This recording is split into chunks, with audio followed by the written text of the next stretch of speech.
This way.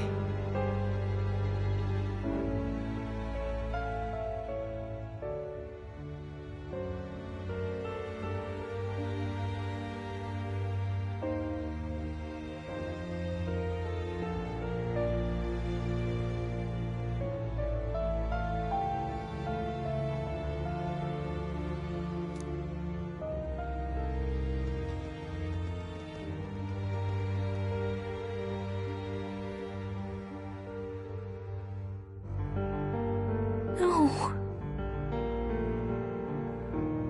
Your Highness.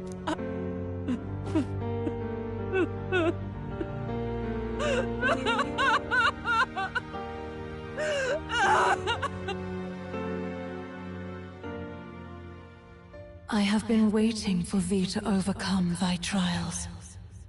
Long have I waited for thy return. Know this. His life is not yet ended.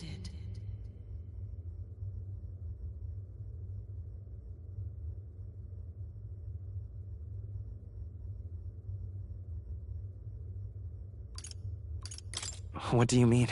It all started on that ill-fated day, when the youth, before he fades away, recount all thou hast seen and felt. Gallica and thee sought to take the head of Luis, but thy efforts came to naught. So, ye moved instead to join a tournament to decide the land's king.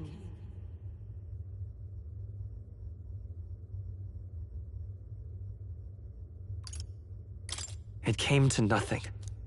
Though thy plan was reckless, thou didst win the trust of the people by the support of peers and subjects alike. Thus, thou didst declare thyself the prince. It was all a mistake. After overcoming many obstacles, thou didst finally lift the prince's curse. Yet by the cruel machinations of another, the young prince.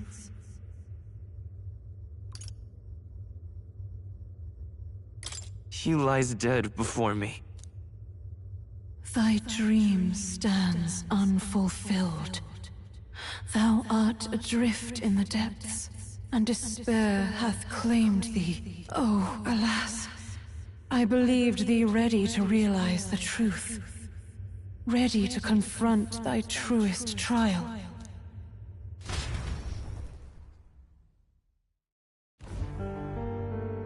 The prince and the hope that rested upon him was no more. The banner they strove to raise fell to ruin. Unity forged among allies and promised to the people was a fleeting hope. The opportunity passed. Only Luis, the sworn enemy, remained to take the throne.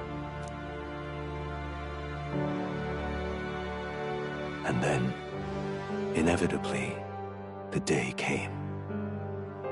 The authority of the king's magic, along with the royal scepter, were passed into Luis's wanting hands. That was the day fantasy died.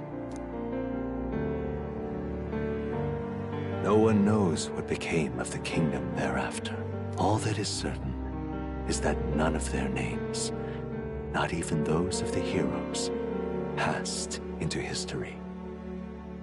All else vanished, untold.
Is all well? I'm heading out.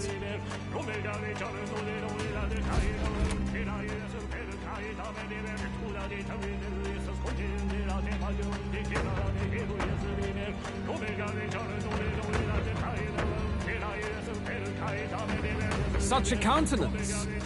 So you truly are the Prince Reborn. I must say, you and your father are cut from the same cloth. Quite unpredictable as death looms. What of you? Is this hornless form your own true being? I'll say this here for your own good, Luis. Hand over the royal scepter. Only the one who has earned the people's support is fit to be king. You and us. We can still end this without more bloodshed. No path forward is bloodless. The king may have avoided it, but the people will only shed his share. That has been this country's crime for too long.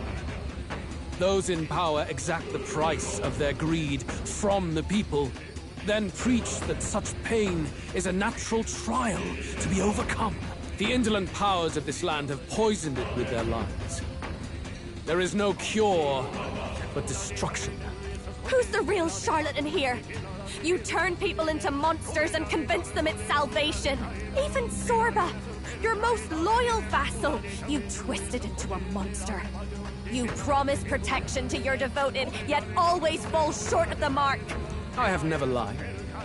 I swear upon my name it is one of the greatest trespasses I can imagine. Have you never wondered why the king's magic is so strong with force? Or why the royal scepter can only be used by those who bear the public's favor? One royal hand clutching one bejeweled rod does not alone accomplish such wonders of magic. But what if it drew magic not from its wielder, but from the masses? That is the truth. The royal scepter is a divine relic that absorbs Magla from people across the kingdom. And thus, the royal magic's power is near inexhaustible. Such has been the royal family's tradition for centuries, generations upon generations.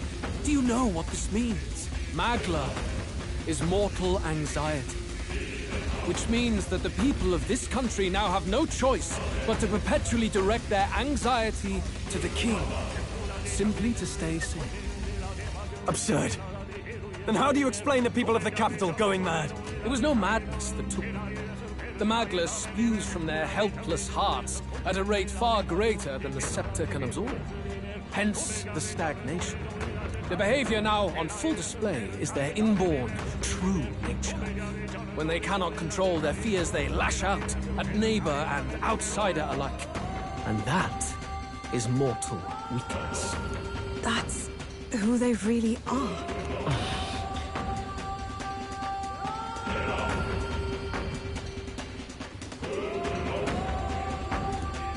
In a world like this, order built on mutual understanding is but a dream within a dream.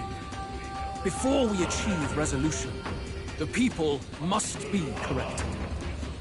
On the day the late king's magic fades, I will shape the royal magic anew. All the Magla gathered over these months of turmoil will be restored to the people. Those who can overcome it will be reborn as new humans. Thus, we achieve our first round of natural selection. Our first step towards a world truly fair and just.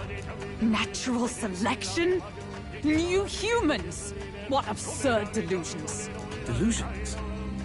You witness how the prince lost his very self to my spell, and then re-emerged with powers and will burning ever brighter. You mean you would do to the people exactly what you did to him? You would use the royal magic to inflict such horrors on all the crown's subjects? Those who follow me and accept the rule of power will surely survive by virtue of their own will. But if they give in to fear, yes, they will lose both form and mind. That is what it means to protect those who follow. It is not a salvation given of empty charity, but earned through the providence of power. Then, that's your true ambition. That's why you sent Sorba to the royal funeral. You never even wanted the throne. It was all for the royal scepter.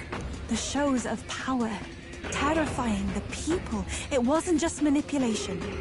You justified all of that.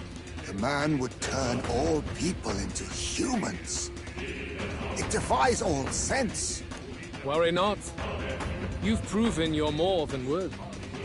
I've little doubt you'll survive the first culling and move on to the new world. You mentioned earlier that we might still resolve this without bloodshed.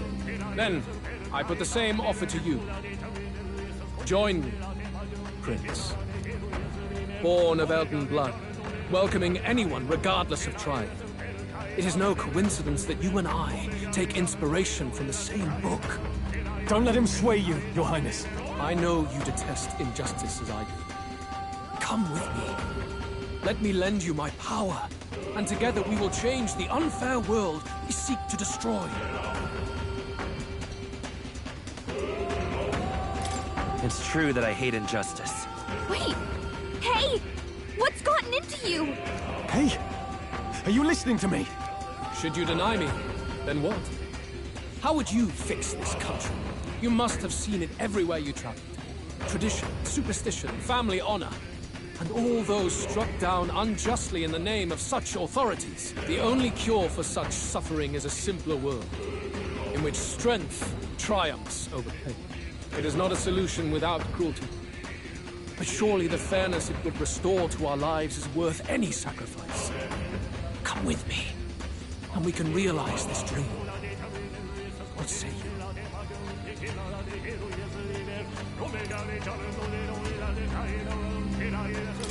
You're absolutely right. What? Are you serious? There is logic in his words, but... Please, tell me you're lying. Is there no way left to oppose him? Is that what you believe? How to end up like this? What in the world is going on? No! A wise decision. No! Prince! Your Highness! At this point, what can we do but try to change our perspective? Maybe this is better than prolonging the cycle of injustice. What are you saying? Isn't that your cue to make an impassioned plea? It's out of our hands now. It wasn't long ago I was living alone in an empty cavern. I'll have to appreciate that this will be better than that. I don't believe this. No one else seems to have objections. Wait! This is not... Why the agitation? I did say you would all survive this. Though, considering how you falter now, perhaps some may fall short of salvation. Trivial, nonetheless. Behold, the new world dawns.